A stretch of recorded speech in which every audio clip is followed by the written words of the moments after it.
email follow-up to all of you. And in that, we'll have my session resource page, as well as a recording of this session. So you can pass that on to them. Also next week, this will be repeated next Thursday as well. So you could encourage your coworkers to go to Vassal's website, vassal.org, and be able to sign up there too.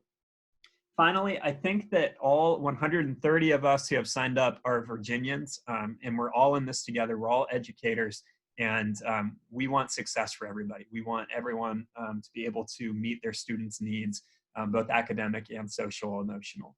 So that's kind of our agreements. Again, if you want to steal that slide, by all means, you can. And we're ready to continue. So thank you, guys. All right, so a real quick overview of where we're going to be going. First, starting off with why we need community. Quite a few of you have replied to that in the Flipgrid link that I emailed out earlier this week, and Liza emailed to you today. If you didn't do it, that's perfectly fine. We'll all go there in just a little bit. Then we're going to look at Google Meet, and finally Flipgrid. Google Meet, just to give you a heads up, will be a much smaller portion of our time together, and then Flipgrid will be where we spend the bulk of our time today. So the very first topic we're getting into is why community? Why do we need this? And some ideas around that. I've been really impressed by a lot of the leaders who I've heard recently talking about, let's not focus on Bloom's right now. Let's not focus on the academic until we get the Maslow stuff figured out. I work at Albemarle High School, and the principal there, every single time he has a platform, he's telling us we need to focus on Maslow. We need to focus on Maslow. And I want to repeat that as many times as we can, right? So we need the social component. When we look at this pyramid here on the right, I would say that psychologically, safety, love and belonging, all of this, social is tied to all of those, right? Like it's hard to feel safe if you feel alone. And that goes to the love and belonging too. So we're really going to be focusing somewhat on the academic, but definitely much more on the Maslow's hierarchy of needs than Bloom's. So slide 8, if you are following along with your own copy of the slides, we're going to head to this link. So you can go ahead and click what the experts say on slide 8. That's going to open up in Flipgrid.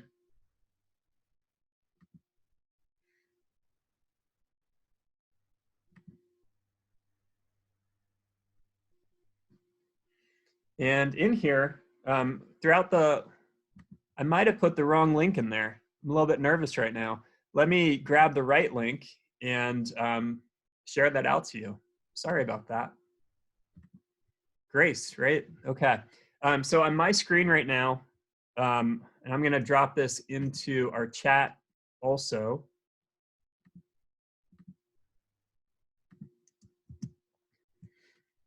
Okay, so if you type in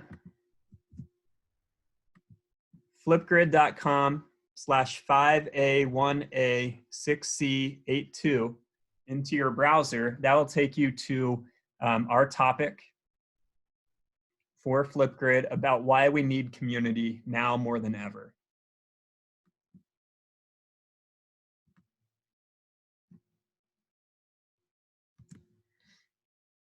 And over the last few days, 24 of you have replied to this prompt. So what we're gonna do, if you've never been in Flipgrid before, I'm gonna give you a quick tour, okay?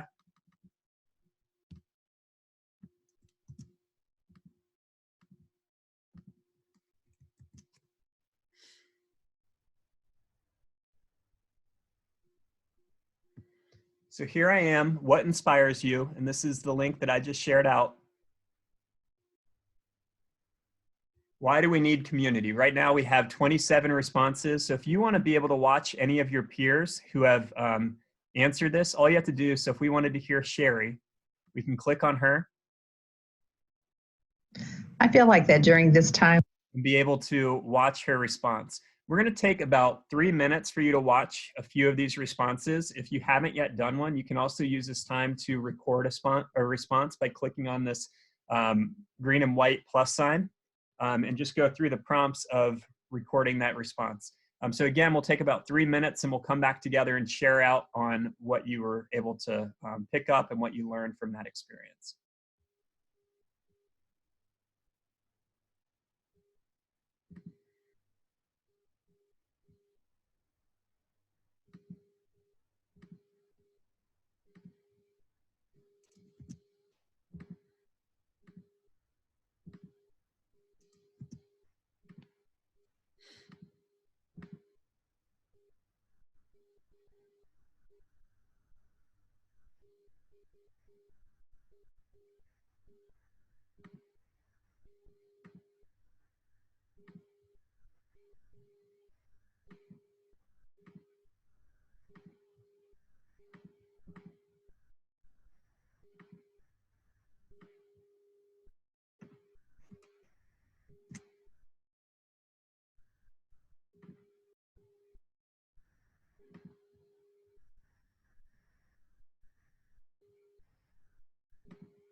So about 2 more minutes of looking through these different responses.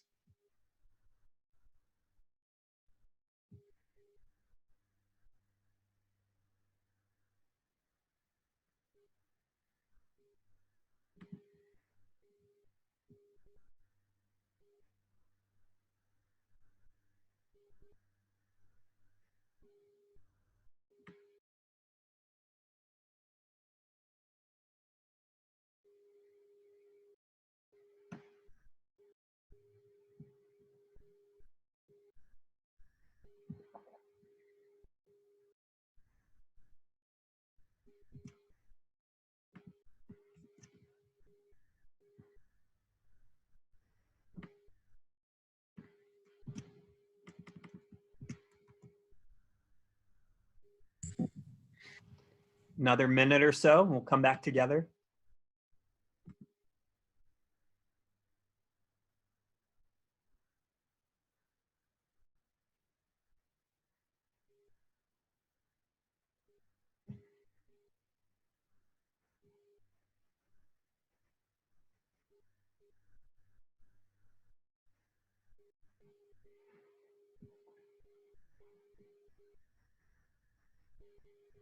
Okay, so at this point, I'm going to invite some of you to unmute. And if you would like to just tell us what were some of the themes that people shared out, and we'll hear from a few different people before we come back together. So let's go ahead. If you would like to respond to what were some of the themes or what did you notice in these responses, you can unmute in Zoom, and we'd love to hear from you. Focus on kids and then Absolutely. need. Robin, absolutely. Focusing on kids. Thank you. Anyone else? Also focusing on the fact that even though they're at home and maybe with family, they need to be around their peers. They need to have that interaction with their peers, because school is not just about academics. It's about also that social aspect and knowing that somebody out there cares about them. I definitely saw that in quite a few of the responses as I watched him over the last few days. Thank you. That is very true. Maybe one more? Hey, Adam. Hi. I think because we're such social creatures, and I liked how a lot of the videos were talking about not just the kids, but teachers as well. I mean, we all need community. We all need that interaction with people. It's so important in life. Thank you, Christine. Absolutely. Shifting gears a little bit, what did you notice about how Flipgrid functioned?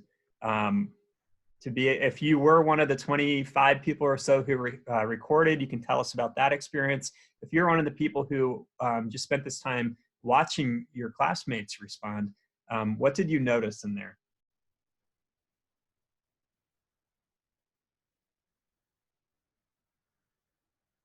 I know for me, when I did it, that I had to go back and re-record several times. And Oh that's yeah, why just is that? perfectionism. Okay. I kept messing up, and but I enjoyed it. It was I do Screencastify, and I usually have to do multiple takes on that too. So, but Thank you, Caroline. When I used to teach in North Carolina, there's a really cool poetry scene in Winston-Salem. And this one poet had a poem that really stood out to me. And he talked about the need for truth over the need for perfection. And that might be something that we work with our students on when it comes to recording these, that we may not necessarily need to go back and record it 20 different times. See, right now it's not perfect, but it's the heart. We want to make sure that the heart comes through over anything else. So definitely trying to be encouraging with that. Maybe one other person who'd like to share about the actually using the tool experience that you had.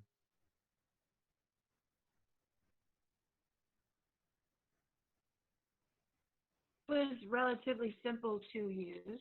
It wasn't difficult. Thank you, Amy.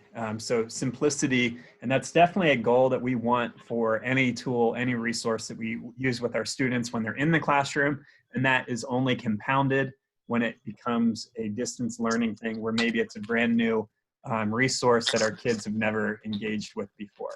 So thank you all. I did remute everybody, and we will stop at other points to use our microphones and respond to things as we move forward. All right, so you may have noticed I said what the experts say. I do consider you all experts. I am not some high up on a pedestal. We are all here to learn from each other and to build upon the strengths that you bring to this community as well.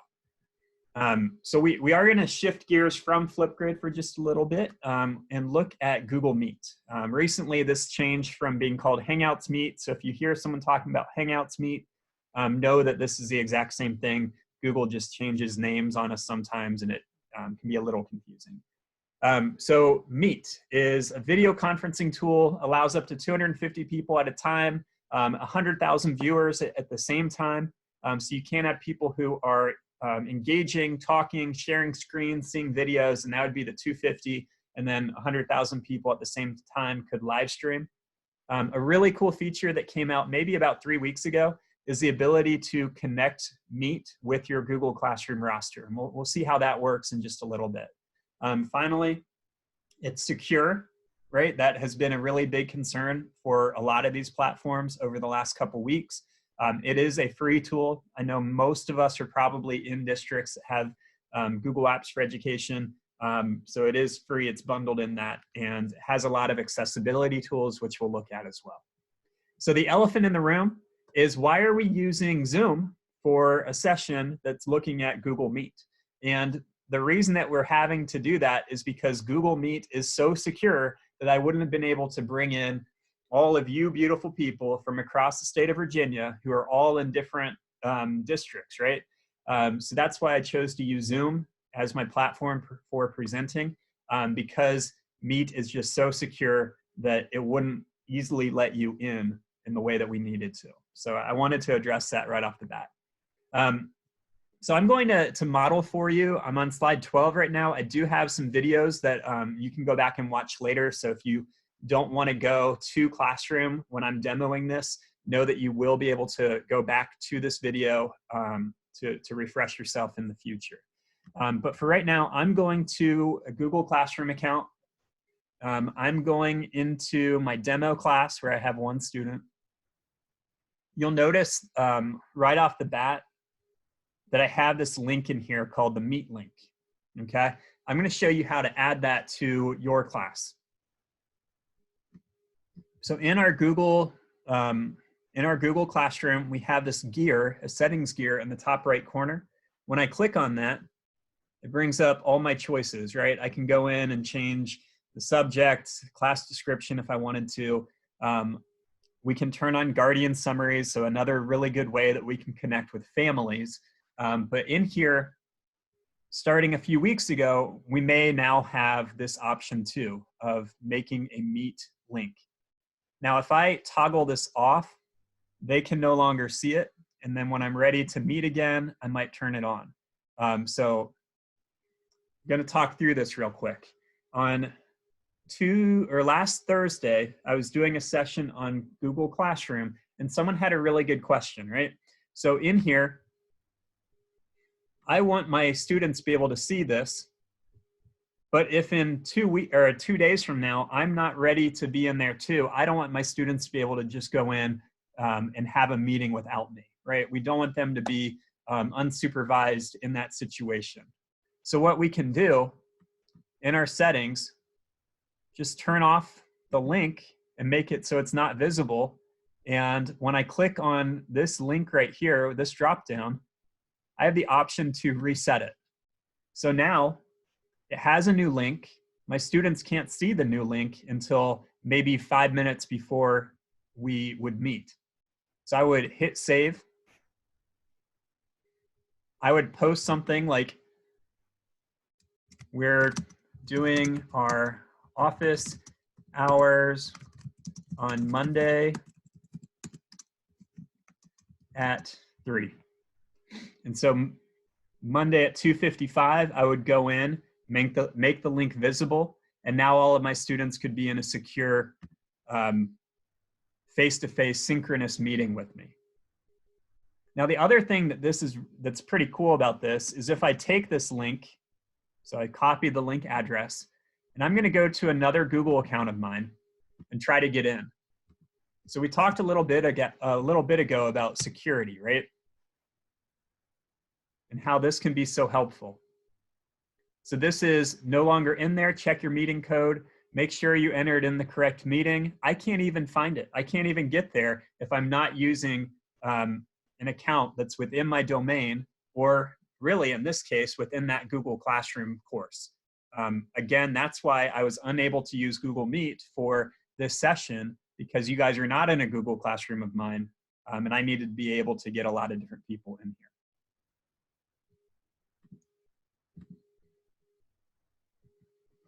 Okay, so some other places that we can set up a meet. We just saw how to do it in Google Classroom. The other place that you can easily do it is from Google Calendar.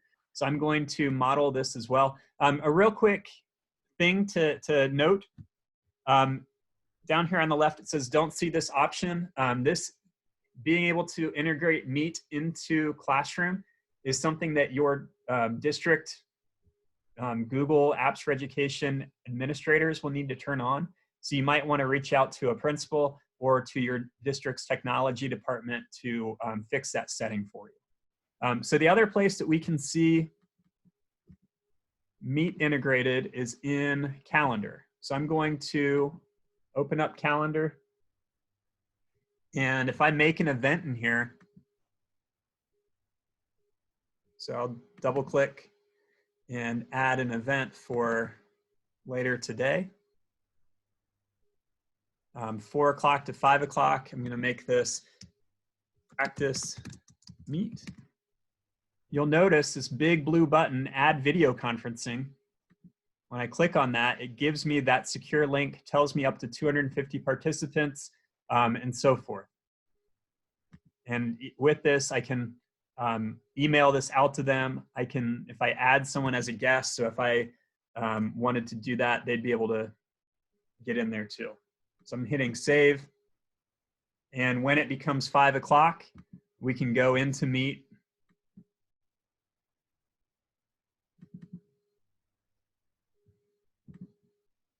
So I'll open up a Meet so we can just kind of walk around in there.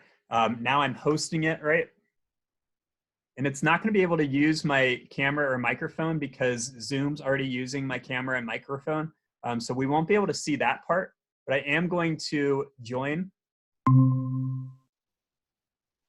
It gives me a nickname, so I could name this my classroom's name. In here, I can turn captions on so that as I'm talking, and remember my microphone is not on.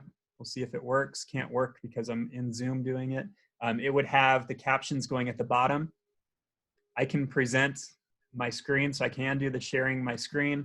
We also have the options in here of recording the meeting so that you can then post it later, maybe in your Google Classroom or in the learning management system, whatever it might be. We can change the layout. This is another new setting that they have, the tiled or grid view that a lot of people have liked in Zoom. So I could select that, and now it would put all of my participants into, I could see 16 of them at the same time, and so forth. So a lot of different options in here.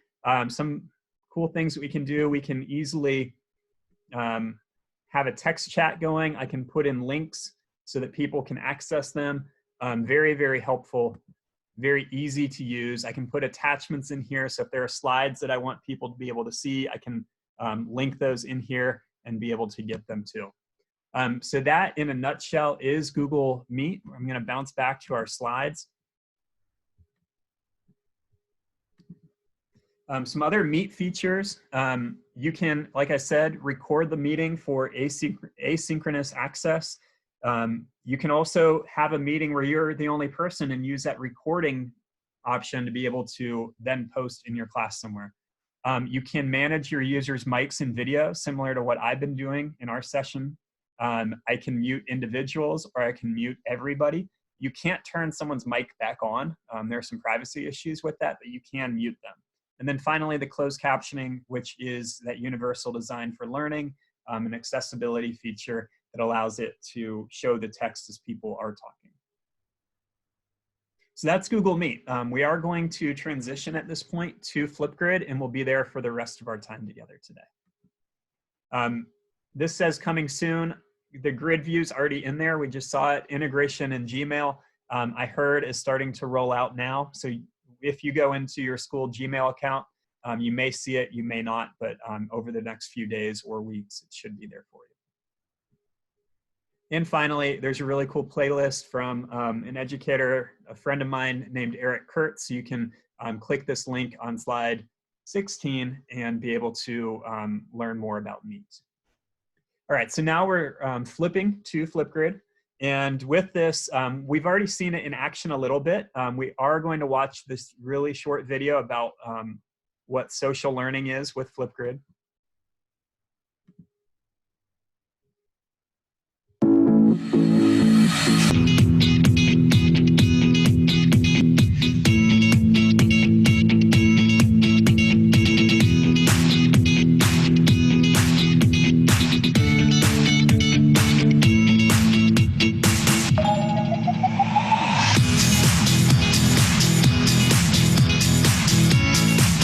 Provide inclusion for my deaf students.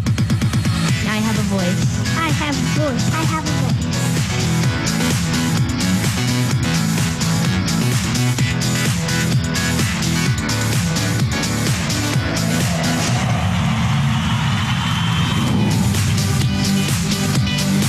We designed Flipgrid to be an inclusive opportunity for all students to share their voice. And we are so proud to build an environment that is accessible, simple, and fun. And I'm so proud to be on our mission to empower every voice.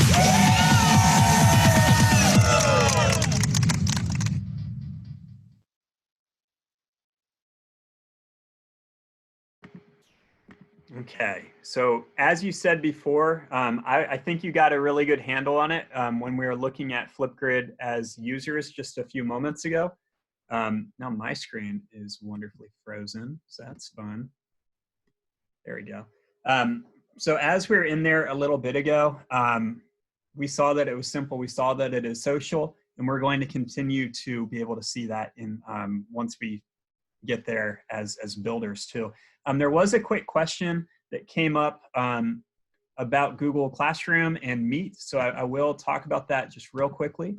So you'll notice that the Meet link shows up for our students in the banner on the stream, and it would always be there as long as you have that link setting checked. The other place that it shows up, if you're in classwork, we have Google Calendar, class folder, and if I were to turn this back on, it's in here too. Oh, I don't want to discard. So now we see Meet in these two different places, and it might be in people too. I don't really know. No, so it's in classwork. Okay. So now back to Flipgrid. We saw that we can do that video discussion board. I don't know if anyone chose to do this or not, but you can do a screen recording. So if you have a student who either by choice doesn't want to be seen, or maybe legally we can't show their face, they can use screen recording in Flipgrid instead and be able to model whatever is on their computer desktop instead of their personal face. Okay, and as Google Meet was, it is secure, it is free, and full of accessibility tools, which we're gonna look at together too. I did get some emails from teachers of kindergarten teachers, first grade teachers who are like, my students don't have emails, can I still use Flipgrid? And you can. So one of the choices when we get in and we start setting up our grids is that you can choose student ID option. And this is really ideal for students who may not have an email address yet. So you can go in and create your own list of students, give them names. So you can do it by first name, you could do a lunch number, you can make up aliases. So maybe, hey, every student come up with what's your superhero name, and they can go in and post with that. Each student would get a QR code, and you can also, instead of inviting just the students, maybe you invite the entire family to be able to go in and do post, and you're really trying to focus on that community aspect if you went that route. So again, I just wanted to, I know not all of our students have email, especially like K2 may not, so this is an option to be able to meet that need. All right, so getting started, we have a video here that you can watch in the future. I am going to demo how to set up a class. So what we're gonna do, I'd like you to head to flipgrid.com. You can click the link, or if you just wanna open a new tab and type in flipgrid.com, you can do that too. And once this gets brought up, for most of us, we're going to click that blue educator sign up, okay? And when you do that, it is going to ask you just a few things, right? We need to know name, what country you live in. The reason they need to know the country is because of your students' privacy. Different countries have different laws and regulations. So you would want to check United States. I think all of us are from there today. Grade and age of your learner. You can pick which grade band. And then your own date of birth, again, to verify that you are an adult, because students don't need to make their own account. So that's why we're doing it. And if you need to do a consent form based on your local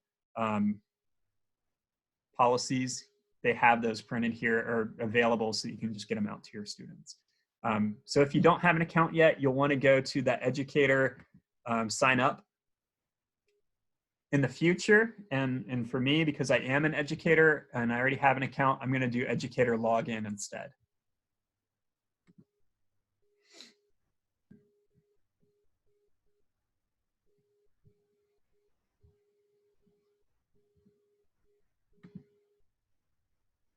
Okay, so when you do that, let me log into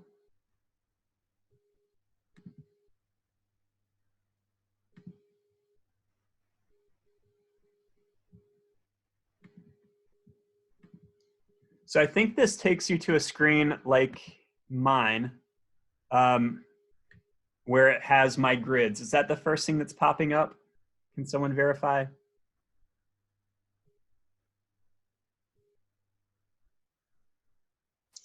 When I signed in, it says, that's what I got. That's what I got when I signed in. Okay, that's what I thought. And it might prompt you to, let's see, it gives you some sort of starting one. And I would go ahead and fill that in. So just going through a couple of the terms that we're going to be talking about. Flipgrid allows you to make basically these different sections, right? So if you are a secondary teacher and you have multiple sections of a class, you may make a different grid for each of those, right? So you'd want it for first block, second block, and so forth. If you are an elementary teacher, you may want, here are questions that are going to be academic, and then here are going to be questions that are more community-based. Or some teachers have been doing like, here's a quick check-in. So I would really encourage you, think of the grids as here are threads or as a folder. Here are things that are going to be linked, whether it's by class period or it's by the focus, and you can make a different grid for each of those class periods or each of those focuses. So right now I have 6 different grids, and each of these grids has multiple topics.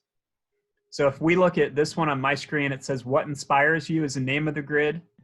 And then it has 8 different topics within it. I'm going to go ahead and click on what inspires you. So now here's my grid. And we can see that this grid is made up of 8 topics. If I needed to add a new topic, I click this neon pink orange button, and I can add a new question or a new topic for my students to engage with. Okay. Go ahead. So I'm going to bounce back and start a new grid just so we can model that. So when we do that, it asks you to name your grid, and that is definitely required. So this is going to be community check-ins. The next thing that we get into is who's going to be able to access it. For most of you, especially I would think like 3rd grade through 12th grade, school email is going to be the default one. And that's if your students have Microsoft or Google school email. So again, that's probably going to be the most common. If you have younger students or special circumstances where they may not have an email address, or maybe you serve students with special needs where typing a long email address may be a barrier, you can create a student list with IDs and be able to get that out to them. I would not encourage this final one when you're working with students. That would be if you're working with other educators, and that's why I chose it for our session, because you're over 18 and you're safe. The final thing that we see in here is our flip code.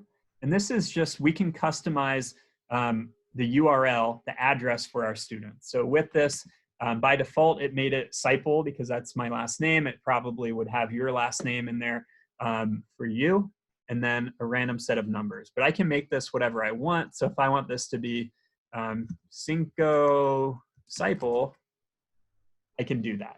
So as long as it's not been used by anyone else, you can choose what you want. When I'm all set, I'm going to hit next. And it's asking me to make sure that I add the domain for my students. So some districts have one ending of the email address for teachers and a different ending of email addresses for students. It's not super common, but it does happen from time to time. So if you have more than one domain within your district, then you would want to add all of those. Or if you are like a paraprofessional and you serve multiple districts, but you want all the students to be in the same place, you could drop that in here too. Once I have what I need, I'm going to hit next. And my grid is ready. And look at the different ways that I can share it. So I can copy it and email it to the parents. I can put it directly on a website. And probably the most common of these would be being able to use Google Classroom and share it directly to my classes from there. Some districts also use Remind, and you could post it out to your students, post it out to your parents that way as well. At this point, I'm going to hit Go to Your Grid, and I'd encourage you to do that too. You'll notice right now, we automatically will have one topic in here, which is Say Hello on Flipgrid. So it's assuming that within this grid, your students are going to be using Flipgrid for the first time for your course. And so just a really safe, simple one that you can do is Say Hello on Flipgrid.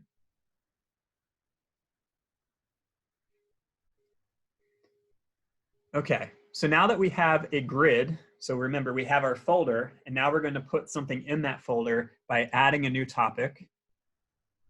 I'm going to make my question or make my title. So this is May 11 check-in. So maybe I'm doing just a real quick, how are you doing every Monday. So my prompt here would be record a short video telling me how you're doing. Now that I have my prompt in there, I can adjust the recording time. So I can give my students as little as 15 seconds, and that would cut them off at that point, and up to 10 minutes.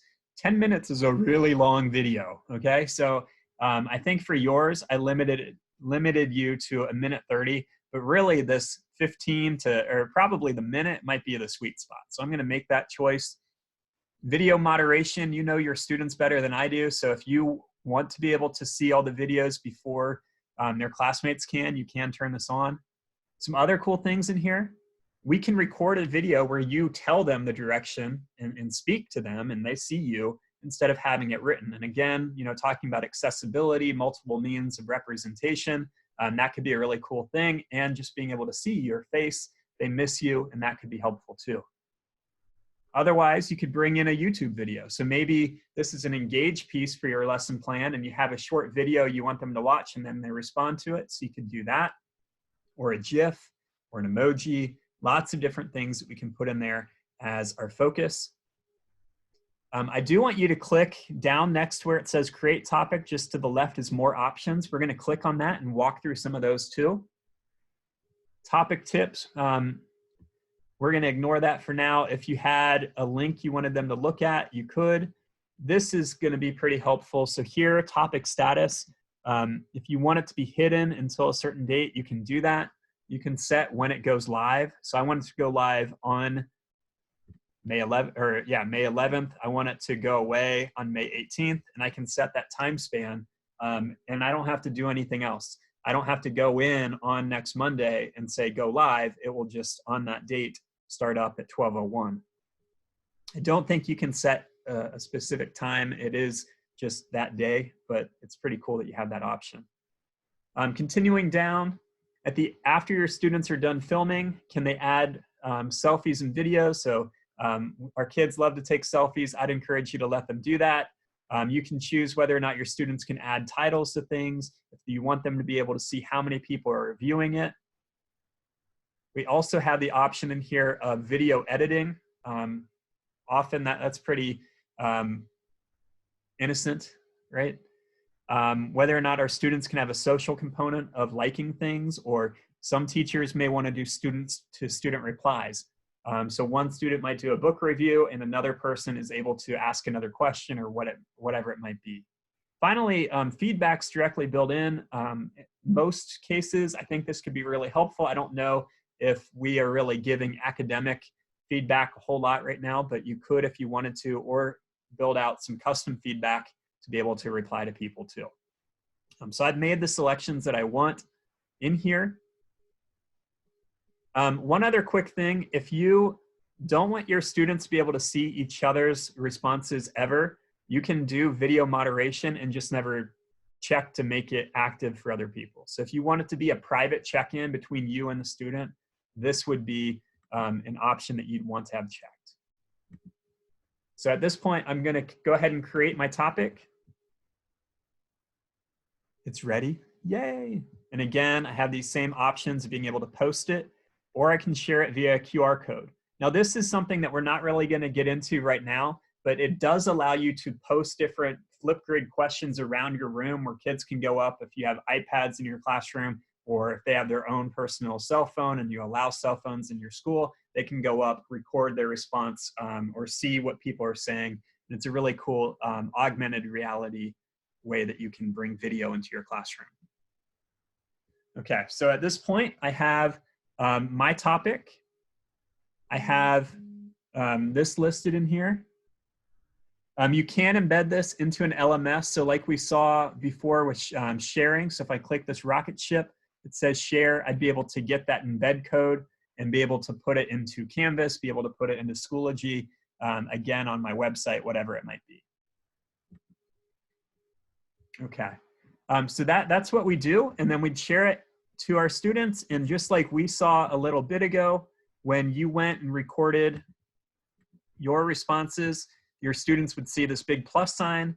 They would see a silly video of you and be able to go in and reply to each other. You can randomize it. You can make a slideshow version. We can see that 247 views have taken place of our 27 responses. That's pretty cool. 2 1/3 hours of shared learning have taken place with the grid that we have going on. So really easy, fun way that we can come in and see each other and build that community out, even in this asynchronous way.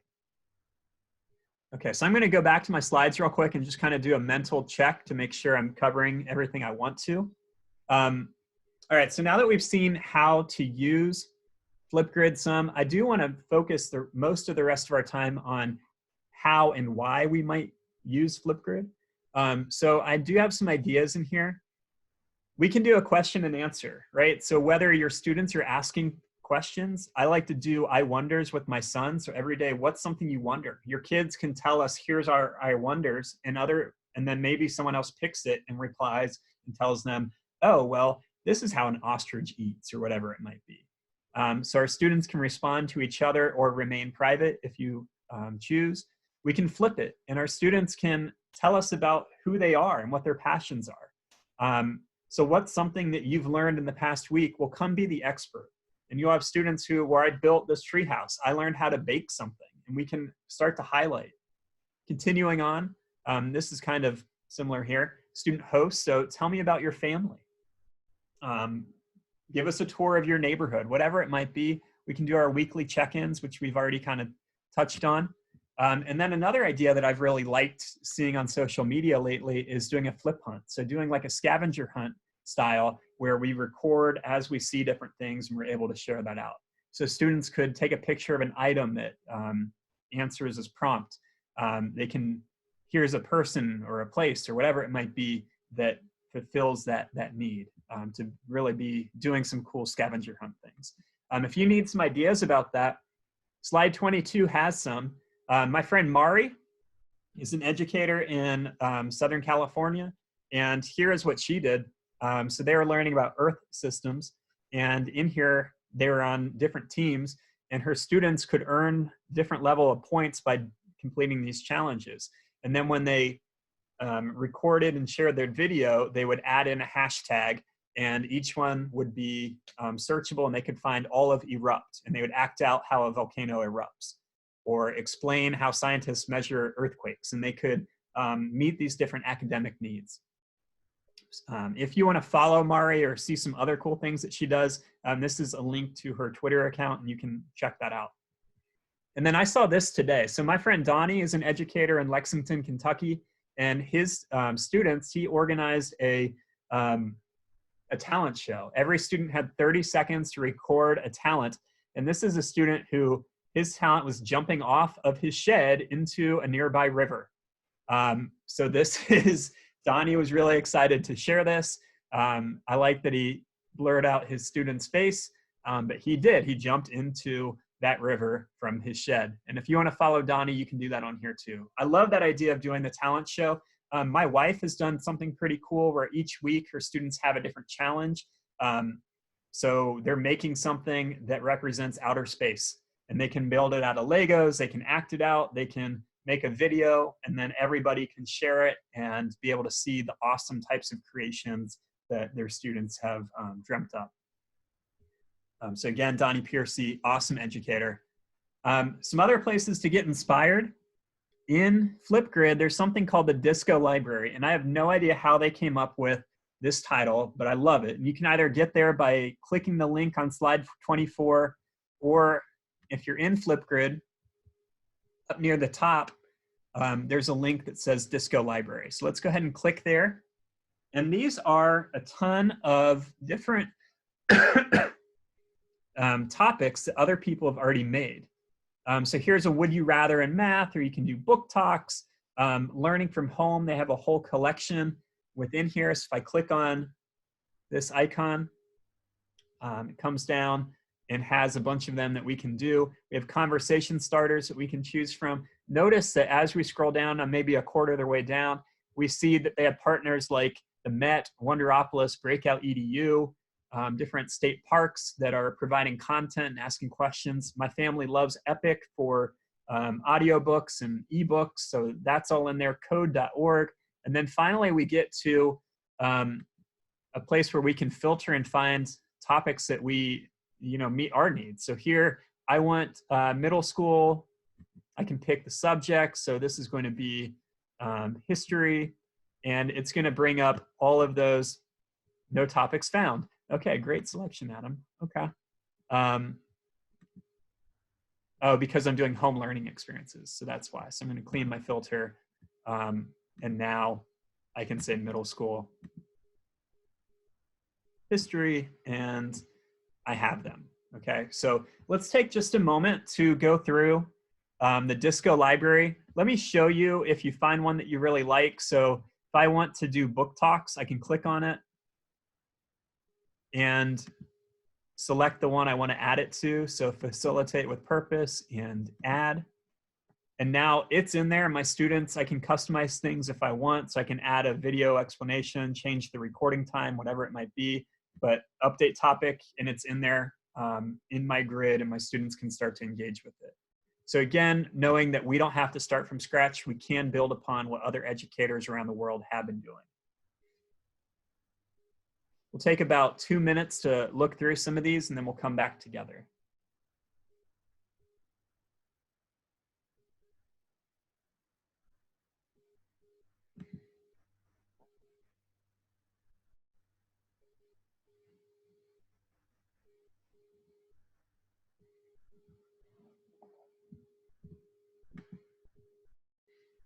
So my teachers for younger students, so they have preschool, kindergarten. So this might be pre-literacy, being able to look at different letters. So maybe it's go find something that starts with the letter G. They come in and say, I found a guitar, and they can share that way. Insect hunt, that would be awesome. I know my 3-year-old would love that. All right, so this is going to be our second time to just pause real quick, or our next time to just pause. And if anyone would like to share, you can unmute and tell us what's one topic that you found as you're looking through there.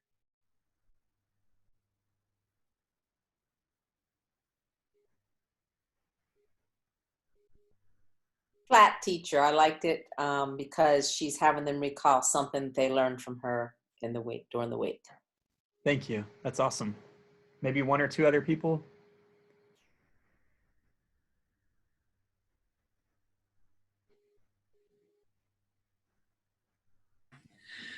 Well, I found one that the students have to write a story to go along with the picture.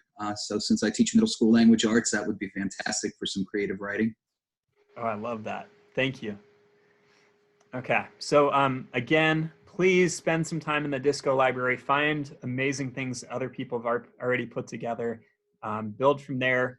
You know, add some of your own as well. Share out your fantastic ideas with other educators as well.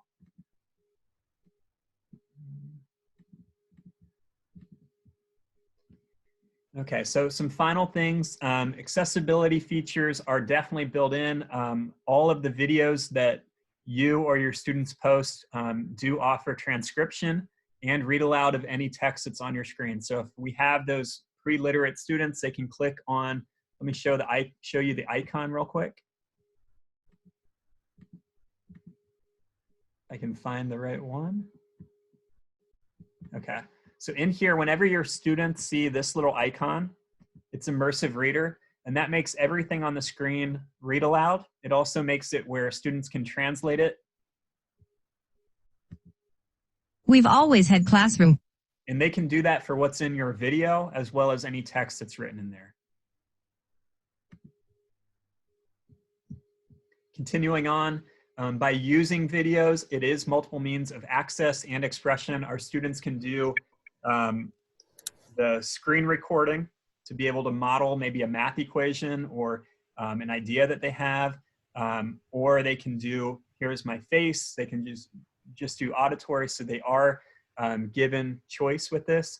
And they have this video as well as an entire page talking about how Flipgrid's really trying to meet accessibility needs.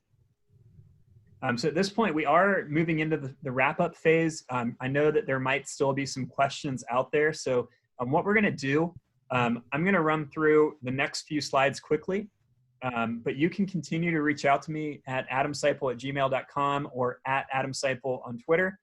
Both of those are linked right here. Once we get to the feedback page, you're invited to go fill out a short feedback form. But you can also stick around after that and ask some questions, and we'll spend about 15 minutes or so being able to go through whatever questions you have. So I do want to thank my friends, Eric and John, for their help throughout this entire series. Couldn't have done it without them. So thank you guys so much for being able to help moderate with these sessions. A big thanks to Vassal for making this series completely free for our educators here in Virginia. If you want to look at additional sessions, we have 5 of them next week. And then the week after that, so the week of the 18th, we're calling Google Week. And we have some new sessions based on feedback that we got from participants over the last few weeks. So we're going to be doing new sessions on Google Docs, Google Slides, Forms, Google Sites, as well as some old favorites too. So I'm really looking forward to that. Thank you, Pam and Liza, for putting this on and including me. And finally, I would love some feedback from you. This is also where you can get a renewal certificate. So you can either click this top part if you have your slides open, or type in bit.ly/Vassalback. I will email this link back to or out to you around 5 o'clock. You'll get an email from me with our session materials, as well as this link will be in there at that point too. I do want to thank you guys so much for joining me. Thank you for being here this Thursday afternoon. If there's anything I can do to serve you, let me know. And if anyone has a question, you can go ahead and ask at this point. A reminder to everyone, when you fill out the feedback, if you want the recertification, be sure that your email address is correct, because that's how it's going to come back to you via email. There have been some people who didn't get theirs because they didn't have a correct email address. Thanks. Thank you, Liza.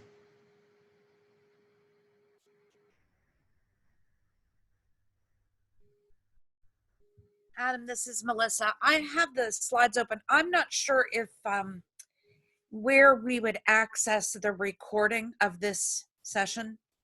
Okay, so I am, once we're done, it'll take about 20 minutes for me to get the video onto my website, and that link will go in the follow-up email that you'll get around 5 o'clock. Okay, thank you. You're welcome.